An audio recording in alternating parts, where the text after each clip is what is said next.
Now the V22 Osprey dates back to the 1981 DoD Joint Services VTOL experiment, which led to the contract in 1983 to the Bell Boeing helicopters team. The tilt-rotor aircraft was earmarked for the U.S. Air Force and Marine Corps and finally flew for the first time in 1989. 11 years later, in the year 2000, after multiple redesigns and numerous battles with powerful individuals in the military and Congress, the aircraft finally underwent crew training with the U.S. Armed Forces. It saw its first action in 2007 with the Marine Corps and in 2009 with the Air Force. Eventually, the aircraft is slated to replace the CH-46C Knight helicopter. Now, the civilian version of the V-22 Osprey is called the ba609. The aircraft is being produced by the team of Bell and Augusta-Westland, who also produced the TR-918 Eagle Eye, which is an unmanned tilt-rotor VTOL designed for the Coast Guard. Now, the civilian ba609 is expected to cost $10 to $15 million and seat 9 passengers in style.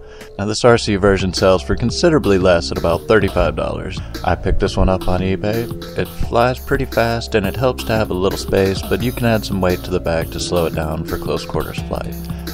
It constantly flies forward and it uses a fan on the back to turn left and right. It's very easy to learn how to control and it has a whole lot of power and it's very, very durable. The two rotors spin in opposite directions, canceling out each other's torque, and you have the ability to adjust the amount of thrust that goes to each engine with a small trim knob. That way you can adjust the left and right drift. Technically it's like having a third channel. Now this two-rotor platform is really worth further development. If you remove the fan from the rear and use two flaps under the wings, you might be able to achieve full functional 4-channel flight. Moving one flap forward and one flap backward would control spin. Moving both flaps forward or back would control forward and reverse motion, but you may need to add a fan pointing down to help with the forward and reverse motion. And you could achieve left and right roll by adjusting the amount of thrust that goes to the left and right engines. Now altogether I think this is a really fun aircraft and definitely worth modification and further development. You should go pick one up, it's a lot of fun, I really enjoyed it. Thank you very much for watching RC 101 of the Dallas Flyer and tune in for more fun aircraft videos.